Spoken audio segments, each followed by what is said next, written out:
Hello friends, welcome to TechCraft. So this is our next lab 2 for OpenShift container platform. So let's see what we are going to do in this lab.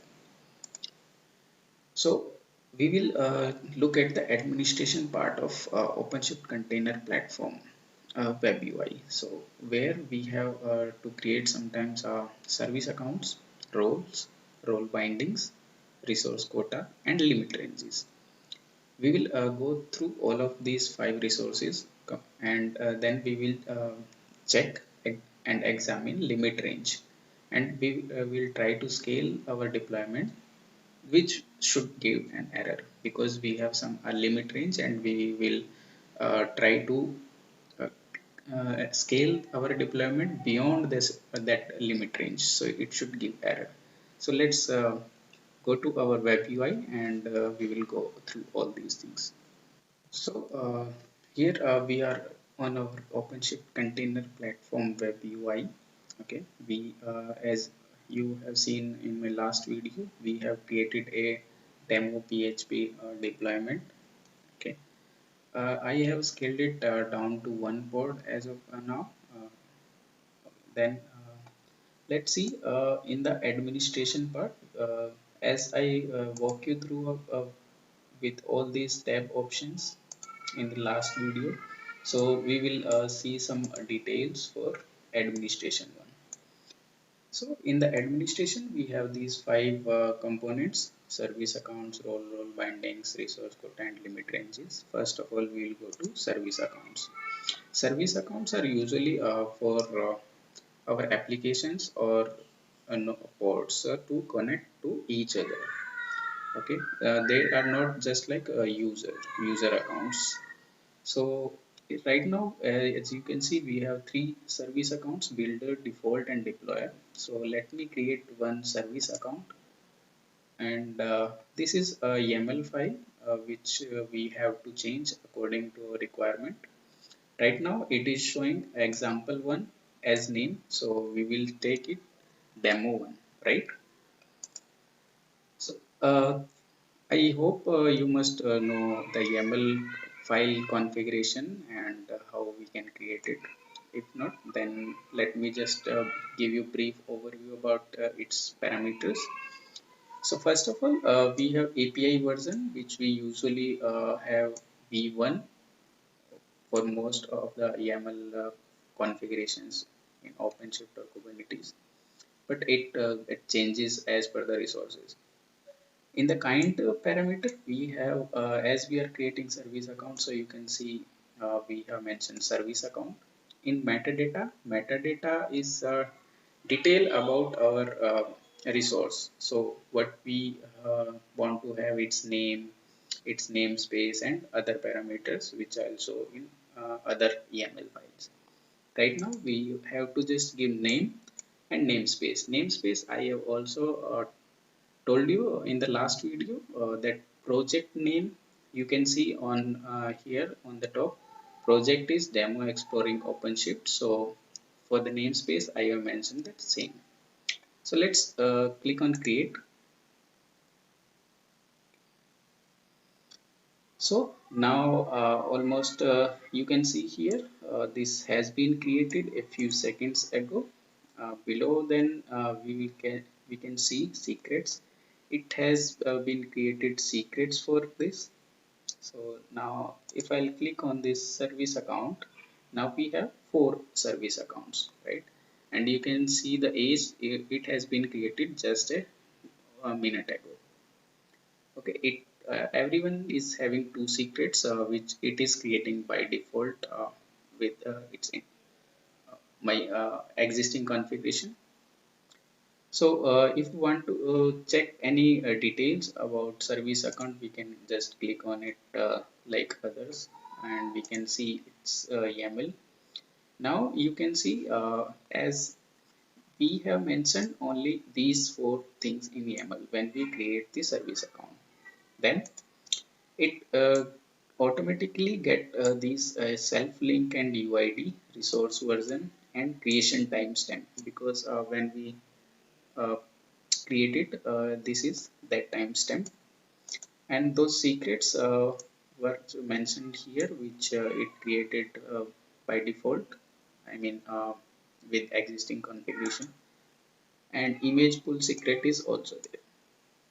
Apart from that, in action we can see we can download kubeconfig file, and we can edit label, annotation, and service account. We can even delete our service account. So we just create it. We'll click on cancel. So service account has been created. Let me come to roles. On the role section, we already have about 267 381 roles right now, and here you can see the count 267 are showing. Out of 381, we have 114 system roles and 267 cluster wide roles. So there are almost many roles already existing there, or we can create if we want. This is for cluster role, console operator, Elasticsearch, and Grafana. Those are already existing there. So if you want to create any role, just click on create, and it will allow again to create, modify the YAML file according to our requirement. In the right hand side, there are just some samples which are showing. Let me show you. These are, if we'll take first one, it is allow reading the resource in API group. It is just reading the resources from using the API. This role is allowed to read the resource ports in core API group. So what we have the same, these you can see, this is using RBAC authorization kubernetes.io version 1 API. Okay, kind is role because we are creating role, right? In metadata we have name. We are again, let's change it to demo. Namespace is our project, right? In the rule section we will modify as per our requirement. API groups, if we are keeping it blank, it means it can access all the API groups. Resources within those API, we are just accessing, giving permission to access ports only. So we have mentioned ports, and what type of permissions we are giving. Just get, he can list the ports. Okay, watch and list. Okay, these three are usually default permissions. So the user or whoever we have assigned, we will assign this role, would not delete those ports or resources. So this was about the reading one. Let me show you some others as well. Let me see this one. This is for allowing reading and writing to resource in API group. So this role is allowed to read write the deployments in both extension and apps API. Okay, now what we will do, we will mention these extension and apps in API. Right, in the left you can see in the rule section above is the same one. Name we have changed, read write deployment in extension and apps APIs. In API group under rule section, we have mentioned extensions and apps API. Resources will be deployments because we are giving permission to this role only for deployments. And verbs we have get, list, watch, create, update, patch, and delete. So he can perform all these operations on these deployments under these API groups. Okay. Let's see next one. Third one is allow different access rights to different type of resources and API groups. Okay, let me click on try it.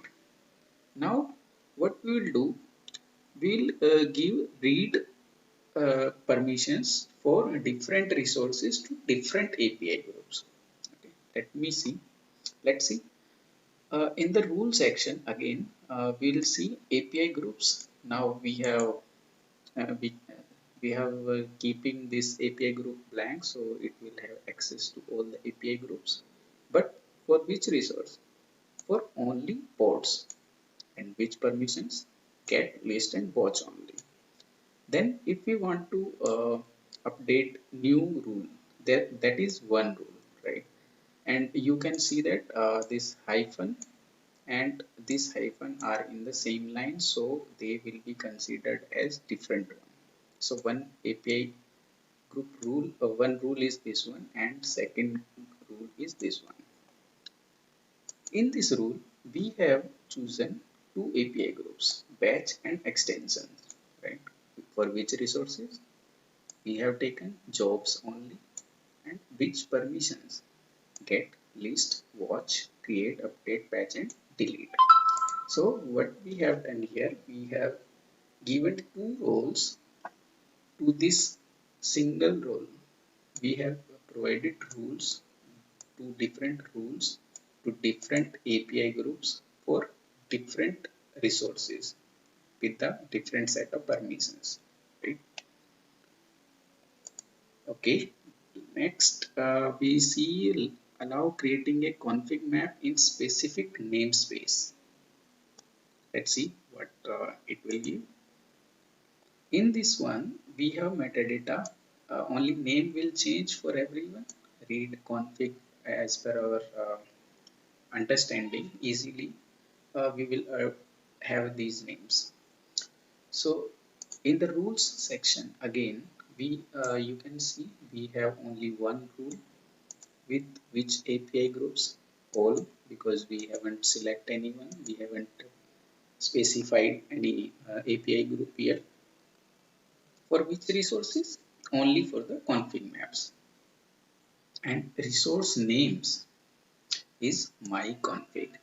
If we are having multiple config maps and we want to give only permission to specific config map, we can mention that here. Okay, and verbs or permissions will be only get. That is for the config map.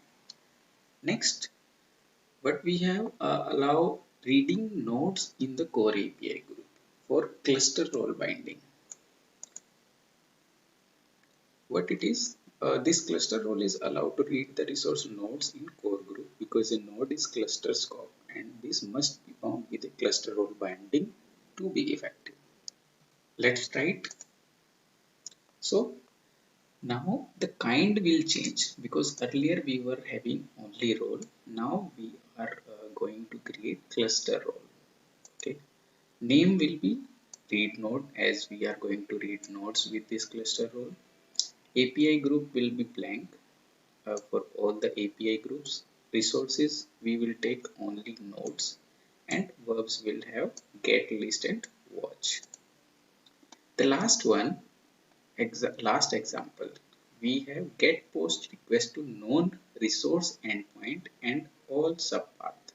This is also for cluster role binding. So let's try it. What it is having kind of cluster role first of all, because it is cluster role. For the cluster overview, which will be bound with cluster role binding to be effective. Metadata, we have changed names as per our understanding. In the rule section, non-resource URLs. Okay. We are giving permission for these non-resource URLs because they are not any resources, right? So slash health z and slash health z star. I'll show you in other videos. Those are related to our probes, code probes, right? Liveness probe and readiness probe. There we use these permissions which we are giving get and post. That's it. So this was the for roles. Let me cancel it. Okay, we are not just creating because we are not going to use them. So if we will require, I have shown different type of role creation, so we can create as per our requirement. Then once we have created role, now we have to bind that. So we will create role bindings like here you can see admin. Okay, let me create role binding. We have two type of bindings: namespace role binding, which is as per the global or namespace based role binding, which grant the permission to a user or set of user within the selected namespace. Namespace is our projects. But cluster-wide role binding or cluster role binding grant the permission to a user or set of user at the cluster level in all namespaces. Like, let me give you an example. Cluster role binding will be used by administrators because they would have access to all the projects and their resources. Okay, but role bindings we will provide to specific teams or specific users like developers or other team members, and we will provide them access to specific projects only, not all the projects. Okay, so we can give here a name for role binding, and we can select our namespace, whichever project or namespace we want to give permission about, and then again which we created earlier, their role name we will select from here. We are getting all those 300 plus roles here right now, and subject we will choose either it will be user or group or service account, and we can give subject name for reference in future. At the end, after providing all these details, will click on create, and it will create a role binding for us. So the role binding is just who will perform what. And earlier we created role which was the permissions which but a user or group or service account can perform. Okay. Now we'll come to resource quotas. Resource quota are just how much resources we can use. That is the limits is known as resource quotas. So if I'll click on this create resource quota, again we have some samples on the right. Uh, these are just three this time. Okay, not to worry. Last time it was too much. So again, we have YAML file, API version is v1, kind is resource. What we are going to create? We are going to create resource quota. Metadata is example. We can give it as we like. Namespace is our project name, and the main part is spec. Spec is specifications. Okay, and these are hard or actually we are having two type of quotas. So one is hard and one is soft one. So hard we have number of ports is 4, request.cpu1 memory is 1 gig, and limits.cpu2 and limits.memory 2. So it means it can request 1 core and 1 gig memory, and the limit for him is, or a user is 2 and 2 gigs. So as I told, request.cpu is the sum of CPU request cannot exceed this value. I mean, we can request that much amount of CPU or memory only, and for limits is the amount of CPU and memory limits that we cannot get exceed from, right? So let's see some of these examples. First is to set compute resource quota. Let's click on try. So these are for compute resources, means CPU and memory. Okay, we will define request CPU, request memory, and limit CPU and limit memory. And for maximum count of any resource, let's see how much config maps total we can create. It's 10. Persistent volume claims we have assigned only 4. Replication controller is 20. Secrets are 10. Service is 10, and load balancer within the service is 2 only. So any user to whom we will assign this resource quota or project level, they would not be able to use out of these resource limits. So third one is specify resource quota for given storage class. So this is for storage purpose. So kind is resource quota, name is storage class quota, namespace is our project, and specs we have request storage is 100 gigs, persistent volume claim is 100, gold storage class 3 gig, and we have two type of storage. One is this normal storage, and which is storage class, and second one is persistent volume claims. Okay, so we have defined different persistent volume claims and storage options here according to these storage class. One is gold. Okay, for gold we have storage and persistent volume claims. Then we have silver and we have bronze. So according to these storage class, we can define this. These are about resource quota. So last one is limit ranges. Let's limit range. Limit range is what? How much up to how much limit we can create a request for any resource. Okay. So let's check it. We just click on this. We can create our limit. Right now it is memory is 512 MB and default is 512. That is for everyone which is not specified. For any container default container it is 512. If it is requested then it is 256, and for what? For containers. So let's just cancel it. So this was the overview of all the 5 options in administration. Now let's verify limit range. Let's go to workload and deployment config. Okay, we have this deployment, right? We'll click on it.